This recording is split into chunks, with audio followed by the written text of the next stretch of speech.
Hello, Jessica. Hello, Stephen. I've literally wrote you into this podcast, but welcome to the Made for Video podcast. It might change its name after some consideration because If it gets big, can I choose the name? maybe not. No, it was originally called the Made for Video podcast, but now we've got the content room. I don't know whether to change the name of it to something else, but I haven't actually came up with a name, so we're just going to keep calling it the Made for Video podcast until it's done. Now, the Made for Video podcast is by coaches, for coaches, and you are a coach. So for anyone in my audience who might not be aware of who you are and what you do, you just told me then that you are an introvert but gobby at the same time. Yeah. Don't take shit. So tell me a little bit about, or tell my audience who might not be aware of who you are, what you do. Yeah, so Jess came into the industry about 10 years ago, and I've had dips and troughs and it's not been a smooth ride, to say the least, but I do love it, and that's the only reason I do it, to be honest. So what got you into fitness in the first place? A numerous of different things, really. I did competitive cheerleading as a kid. Wow. And yeah, I did quite well with that. I wanted to get my fitness better for that. A few of my cheer friends, they started going to the gym, like Courtney. She owns a female-only gym in D-side now, actually, as well. So, like, we've been friends for years and years, but ended up going down the same route, just not working together. And also my scoliosis as well. I've got double major scoliosis. And when, You have? Yeah. And when I was... sorry to interject there, like how? I was Like, in a car crash. really? Yeah, and it shifted my spine. Well, that's what they said. So how old are you now? 27. You're 27 now, Yeah. so and you've been in since you were 17. Yeah, about that. Yeah. That is amazing. Now, and what age were you when this happened? 13, I think I was in the car crash. And then they said that if I was offered an operation to bolt my spine at the time. I think I was probably about 15 or something. And they said that if I didn't have the operation, then I might end up in a wheelchair, like, you know, because if your spine keeps moving. I was at an age where I was growing rapidly. My spine could keep growing with that or shifting with that. But they said I wouldn't be able to exercise, wouldn't be able to, like, it'd be a big recovery, basically, like 12-month recovery. And I just said, well, no, because I may as well be in a wheelchair then. And just got into fitness, exercise, trying to rehab, strengthen myself. And obviously, I would have had to stop my cheerleading as well. So it went hand in hand, but I wanted to carry on my cheer because that's a sport that I loved and I loved being active. But then also, I needed to keep up my strength and my fitness for my spine to be able to do that. That's amazing. So did you always have, after that point, did you always have like an inclination to get into coaching? Yeah, I think straight off the bat, like, yeah. Because like, for context, for anyone watching this who doesn't know who we are, I know your brother Reese, Yes. and he's not a coach.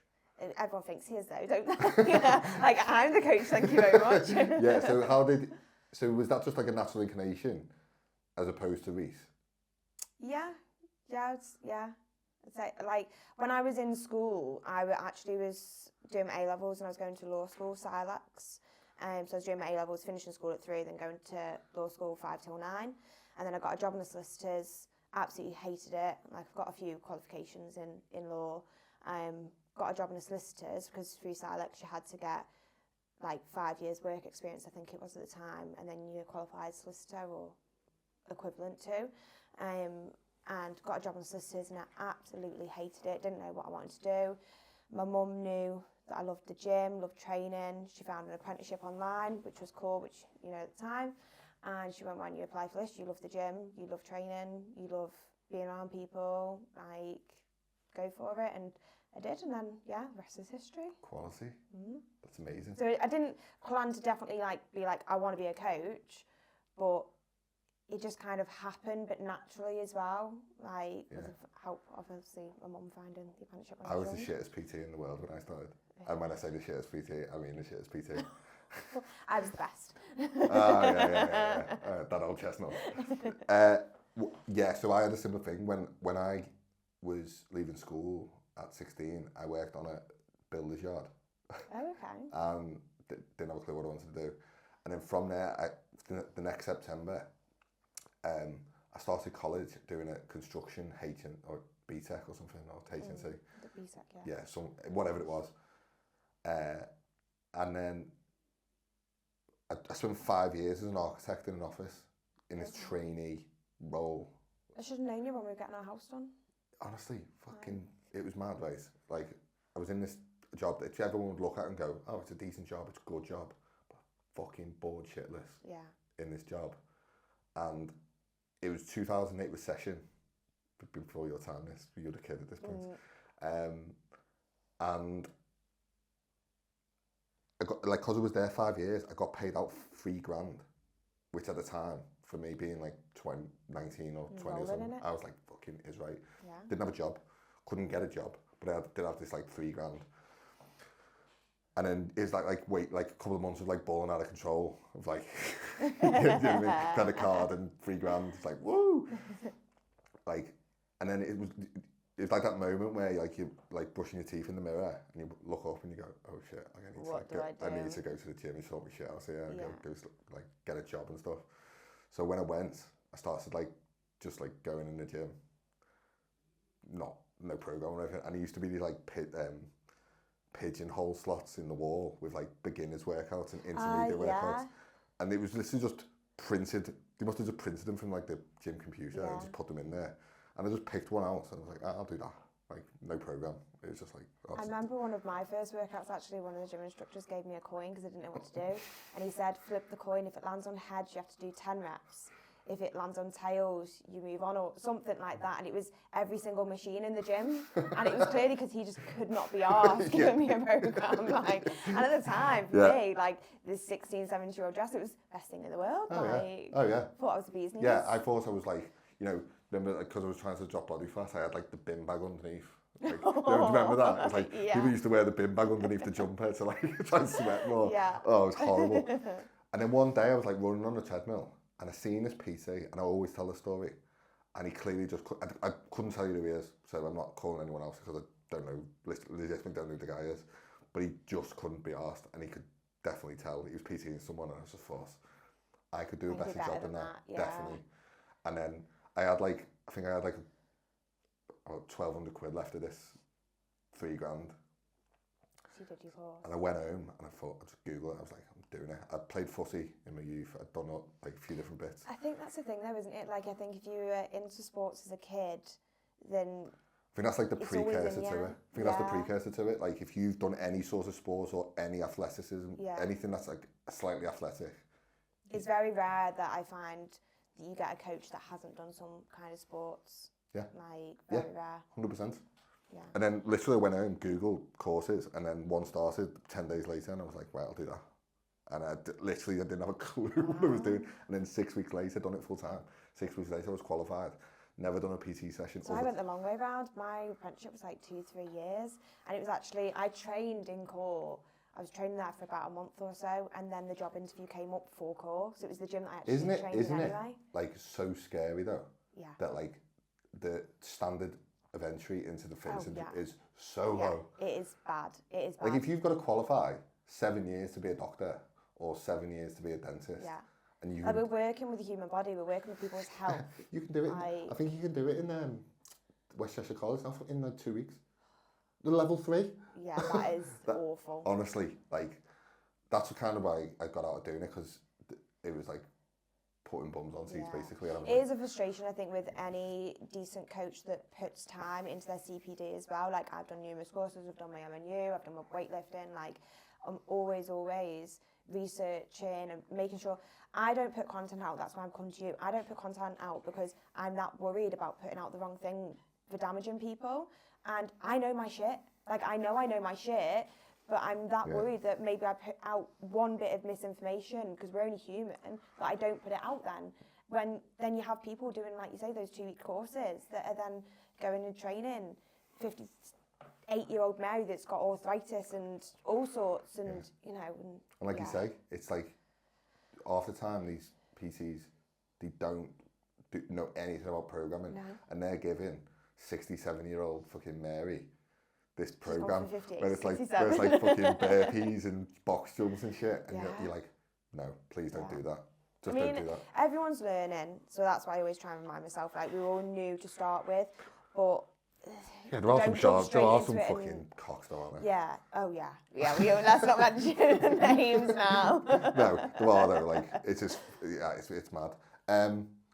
Anyway, we digress. So, in terms of getting into the industry, yeah, you're right. It's this thing of like, yeah, like most people do have a background in sports. Or what I've noticed is Sharon, let's call her Julie or Sharon, whatever, from Slimming World, who's lost a couple of stone. Yeah. They end up opening up a new Slimming World because they think they can do it. If they can do it, if I can do it, then I can get somebody else to do it. 100%, and that's no qualification. Yeah. So like the standard to entry into the fitness industry or the health industry is an absolute joke. But that stems onto the government as well, because there's not enough funding for our industry. Like with Slimming World, Weight Watchers and everything like that, I'm sorry if you are a Slimming World and Weight Watchers advocate, but you shouldn't be. Like, because they don't know what they're doing. Like, they are damaging people. So what are the biggest mistakes that you see with like,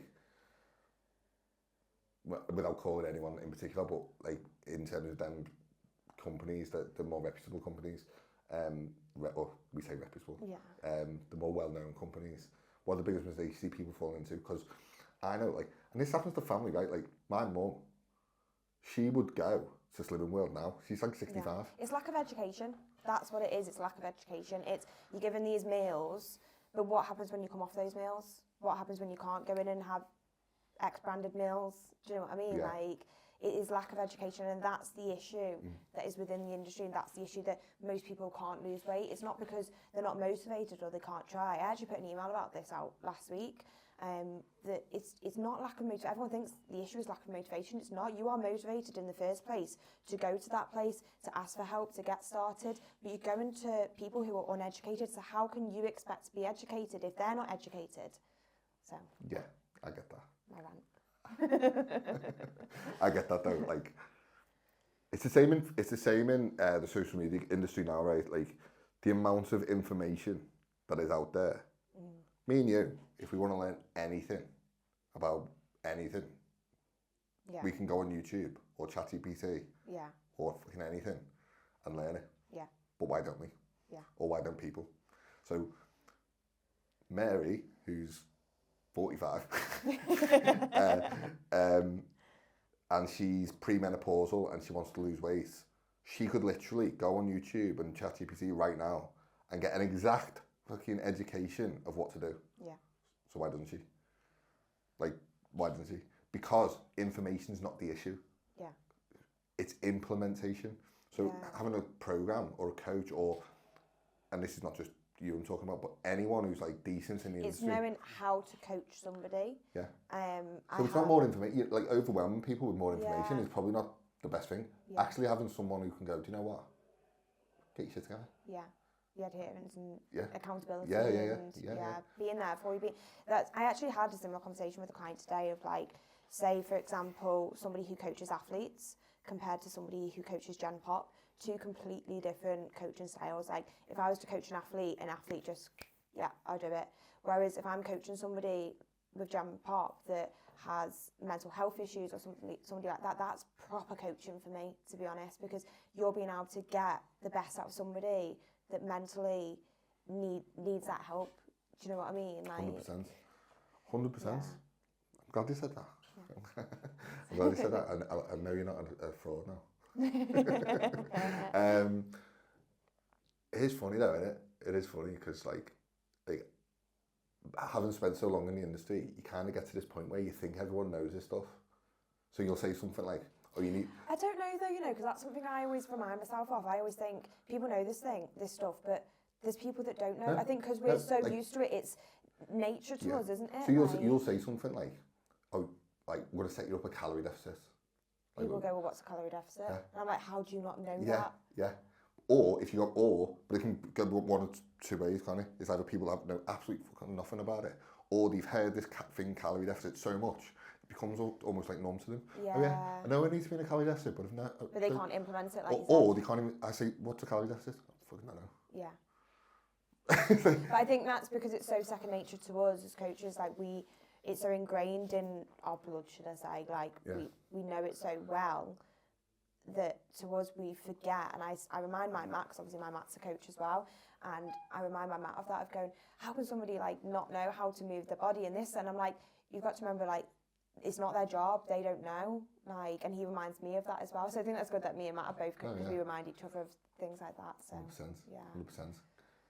Good coaching. I'm a bit surprised sometimes when Reece can't do a kettlebell swing, and I have to message him on his Instagram page saying that's a load of shit, let me coach you.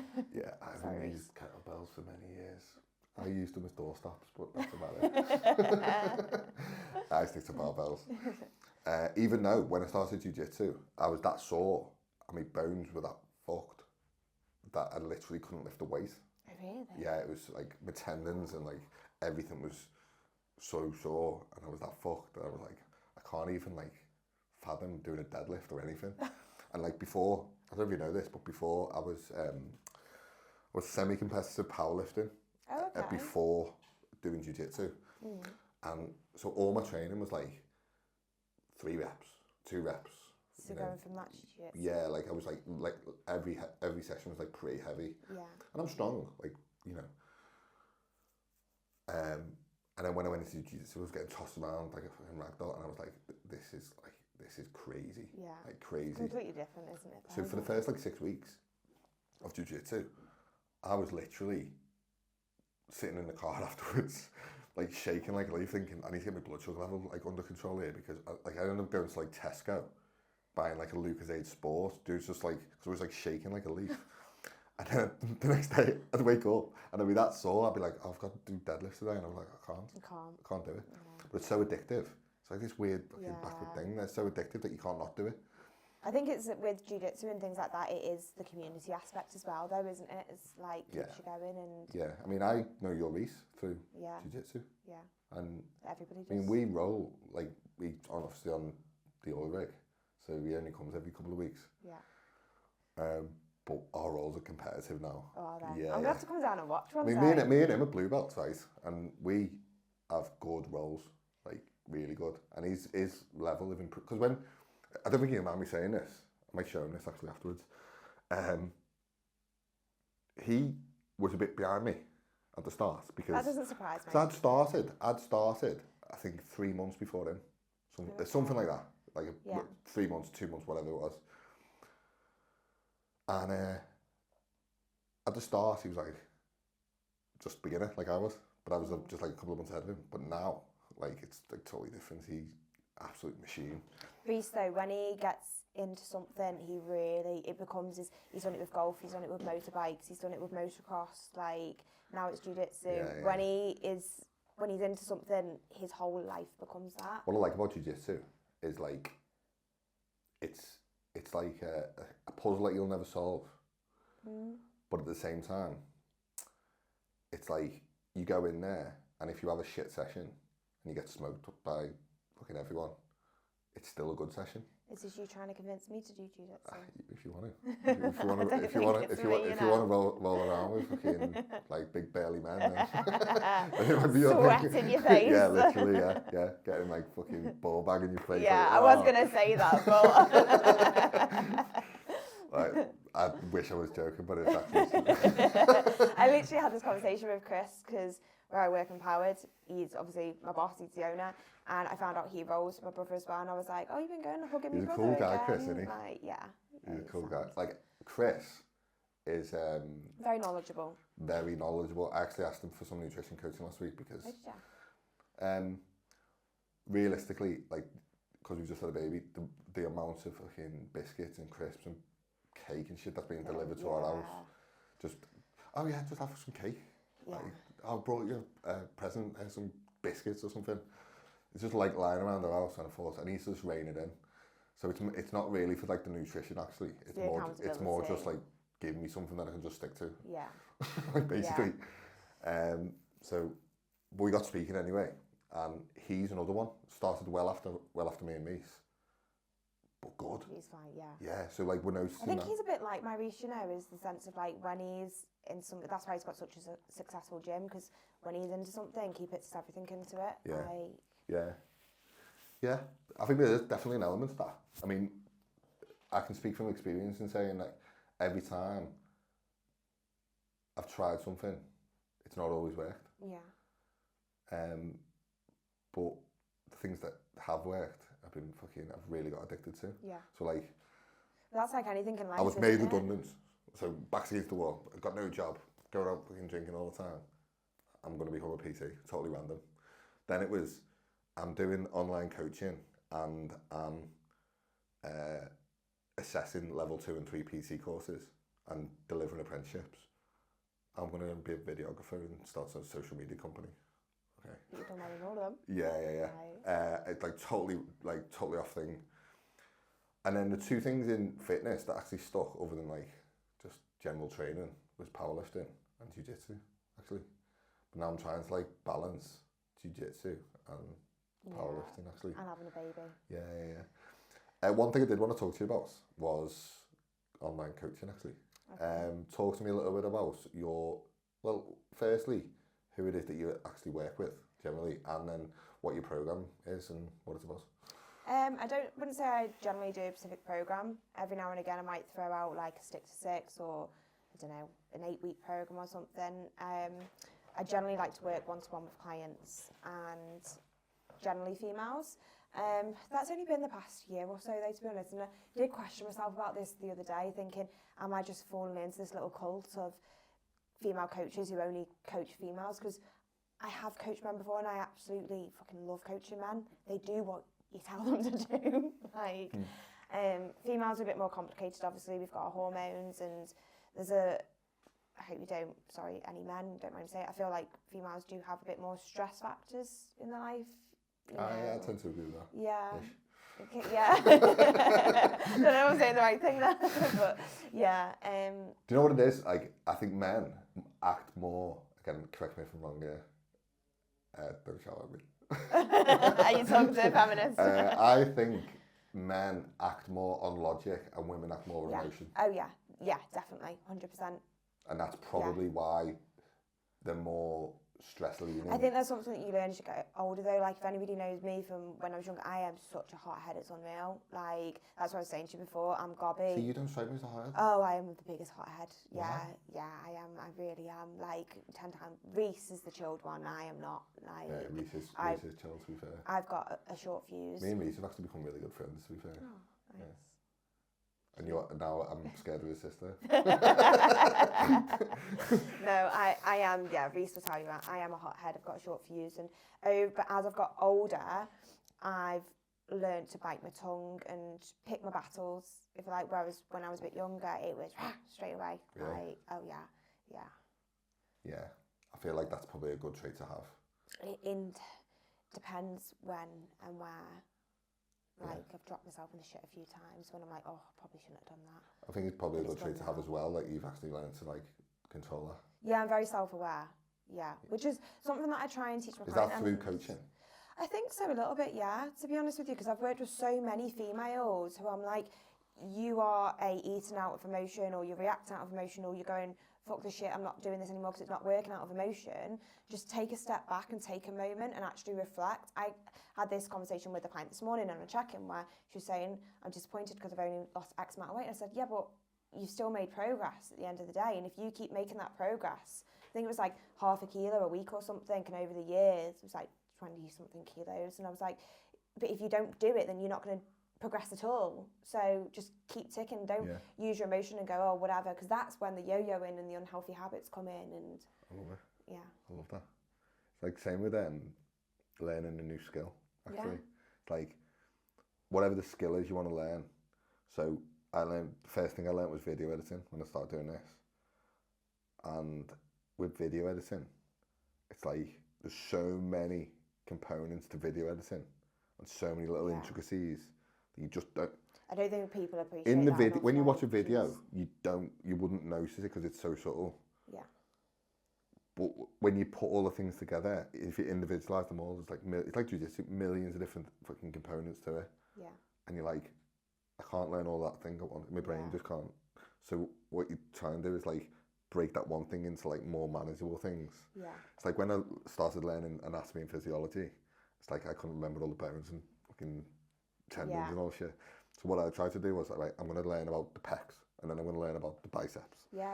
And then I'm going to spend a month just looking at biceps and triceps. Yeah. And then I'm going to spend a month looking at quads, and then hamstrings. And then because you break it down, it becomes more manageable. Yeah. And actually, you become less stressed for it. I think that just reflects in everything in life as well, though, doesn't it? You can't do everything at once, so just and when you take do your that, though, time like you said, and that's really interesting what you said, is you become more self-controlled, actually. And you become things that you would have lost your shit about at some point in your life, you don't anymore. Yeah.